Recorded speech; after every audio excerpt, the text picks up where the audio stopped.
पेसा कानून के ऊपर जो लागू हुआ, कौन सी ग्राम पंचायत, कौन सा जनपद अध्यक्ष, कौन सा ग्राम पंचायत का सरपंच, कौन सा कलेक्टर, कौन सा एसडीएम बात कर रहे हैं कि आपके पेसा कानून को?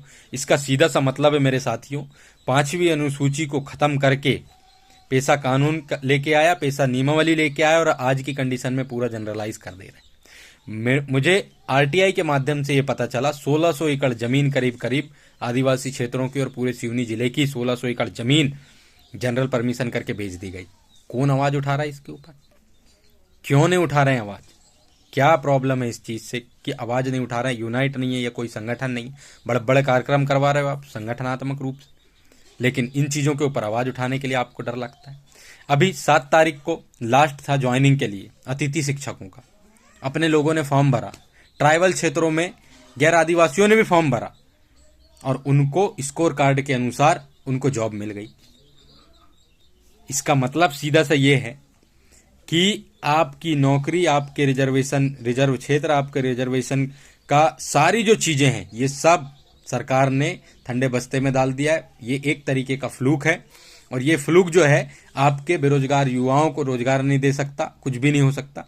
रिजर्वेशन जो है, कोटे पे कोटा, क्रीमिलियर, ये शब्दों के साथ में खेल के आपके रिजर्वेशन को जीरो कर दिया गया है। क्योंकि देखिएगा, कोटे पे कोटे का मतलब आप समझेंगे, जो बुद्धिजीवी पढ़ा लिखा व्यक्ति है उसको एक कैटेगरी तैयार करके उसको बाहर कर दिया जाएगा।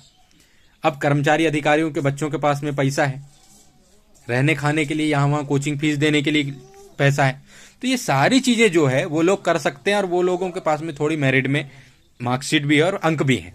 और रही बात जो किसान मजदूर, हमारे जैसे जो लोग खेतों में काम करते हैं, गोबर फेंकते हैं और ये चीज करते हुए अपना एजुकेशन निरंतर करे और 65%, 60%, 55% ऐसा लेके आए, क्या ये लोग जनरल चीजों को डिफीट करके अपने रिजर्वेशन पे बैठ पाएंगे?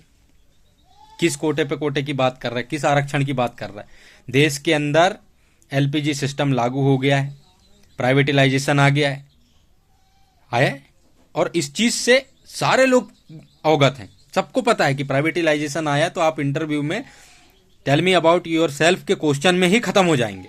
इसका मतलब सीधा सा है कि आप जनरल दिमाग को अभी अचीव नहीं किए हैं और उस जगह में इंटरव्यू को क्रैक करने लायक का आपके पास में कोई व्यवस्था नहीं है।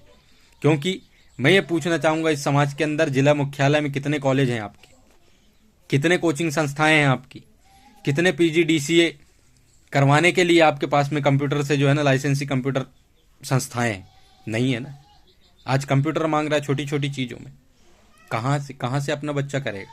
10-10, 12-12, 15-15 हजार रुपए फीस देने के बाद भी वो नॉलेज नहीं ले पा रहा। तो मेरे साथियों, इस चीज के ऊपर गंभीर होके इस मामले के ऊपर आपको सोचने की जरूरत है।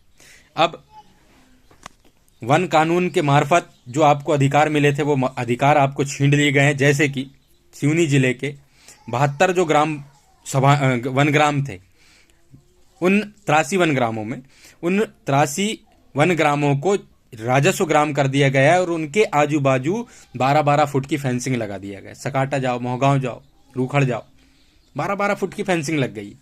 मुझे बताओ, वन परंपरागत वन निवासी वनों के अंदर से अपना निस्तार जो है वो निरंतर करते थे, 4 लाख भेड़ा गुल्ली ये तमाम चीजें लेके आते थे। क्या अब जा पाएंगे? गैस सिलेंडर है, पर ये जो समाज है कब तक अपना 1000 रुपये 1200 रुपये गैस सिलेंडर के लिए जो है ना इधर उधर भटकता रहेगा? जो फ्री में काम होता था वो गैस सिलेंडर लेके अब काम करेगा। तो ये सारी चीजों के ऊपर इसलिए मैं कोट करवाना चाह रहा हूं क्योंकि हमारे समाज का आदमी कार्यक्रम कर रहा है, आंदोलन कर रहा है, सारी चीजें कर रहा है, रैली कर रहा है, सभाएं कर रहा है, लेकिन मूल बेसिक मुद्दों के ऊपर नहीं जा रहा है।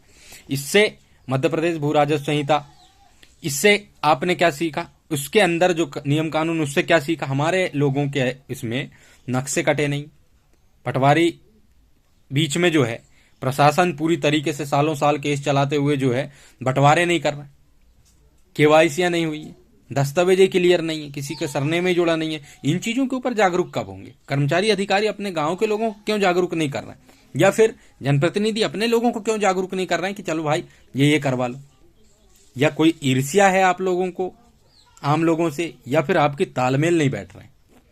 तो मेरे साथियों, जैसे गांव मोहल्ले में भाई भतीजा काका बाबा जैसे व्यवहार थे, उस व्यवहार के साथ में जिंदा रहने के लिए, इतिहास संस्कृति को बचाने के लिए आप तमाम लोग